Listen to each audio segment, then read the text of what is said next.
ကဘာကြီးကိုအံ့ဩသင့်စေခဲ့တဲ့ Underdog အသင်းများ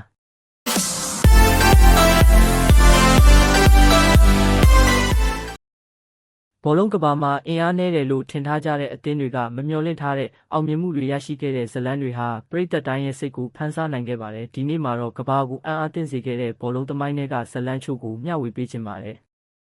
2015-2016ရာသီမှာလက်စတာစီးတီးဟာပရီးမီးယားလိဂ်ကိုရနိုင်မယ်လို့ဘယ်သူမှမယုံကြည်ခဲ့ကြပါဘူး။အနိုင်ရနိုင်ချေ9000အချို့တလို့တောင်သတ်မှတ်ခံထားရတဲ့အသင်းတစ်သင်းကအောင်မြင်မှုရရှိခဲ့တာဟာဘောလုံးသမိုင်းတွေကအံ့အားသင့်ဖွယ်ဇတ်လန်းတစ်ခုပါပဲ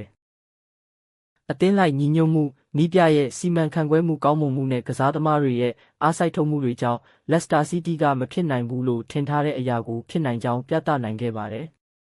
2004ခုနှစ်မှာ Greece အသင်းကယူရိုပြိုင်ပွဲကိုအနိုင်ရခဲ့တာလည်းထပ်မံအံ့အားသင့်စရာပါပဲ။ပြင်သစ်နဲ့ပေါ်တူဂီလိုအင်အားကြီးအသင်းတွေကိုကျော်ဖြတ်နိုင်ခဲ့တာဟာခံစစ်ကိုအခြေခံထားတဲ့စနစ်ကျတဲ့နည်းဗျူဟာတွေကြောင့်ဖြစ်ပါတယ်။သူတို့ကလှပစွာဘောလုံးမကစားပေမဲ့အနိုင်ရဖို့ဘာလုပ်ရမလဲဆိုတာကိုကောင်းကောင်းသိတဲ့အသင်းတစ်သင်းဖြစ်ခဲ့ပါတယ်။အလားတူပဲ2004ခုနှစ်မှာပေါ်တိုအသင်းဟာမော်ရင်ဟိုရဲ့ဦးဆောင်မှုနဲ့ချန်ပီယံဆုကိုအရယူနိုင်ခဲ့ပါတယ်။လူငယ်ကစားသမားများဖြင့်ဖွဲ့စည်းထားတဲ့အသင်းတစ်သင်းကဥရောပအင်အားကြီးအသင်းတွေကိုအနိုင်ယူနိုင်ခဲ့တာဟာနည်းဗျူဟာနဲ့ယုံကြည်မှုဘလောက်အရေးကြီးသလဲဆိုတာကိုပြသခဲ့ပါတယ်။2018-2019ရာသီမှာ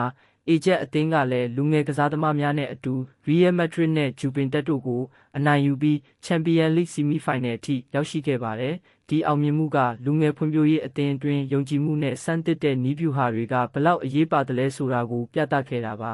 ။နောက်ဆုံးအနေနဲ့2002ကမ္ဘာဖလားမှာစီနီဂေါအသင်းဟာပထမဆုံးဝင်ရောက်ရှင်ပြိုင်ခြင်းနဲ့တင်ကမ္ဘာကိုအံ့အားသင့်စေခဲ့ပါတယ်။လက်ရှိချန်ပီယံပြင်သစ်ကိုအနိုင်ယူပြီးကွာတာဖိုင်နယ်အထိရောက်ရှိခဲ့တာဟာအသင်းညီညွတ်မှုစိတ်သက်ခိုင်မာမှုနဲ့မလျှော့မနှဲစူးစမ်းအားထုတ်မှုတွေကြောင့်ဖြစ်ပါတယ်။ဒီဇတ်လန်းတွေကဘောလုံးမှာအင်အားကြီးဖြစ်ဖို့မလိုအပ်ဘဲယုံကြည်မှုစူးစမ်းမှုနဲ့အသင်းလိုက်စိတ်သက်ရှိရင်ဘာမဆိုဖြစ်နိုင်တယ်ဆိုတာကိုသက်သေပြနေပါတယ်။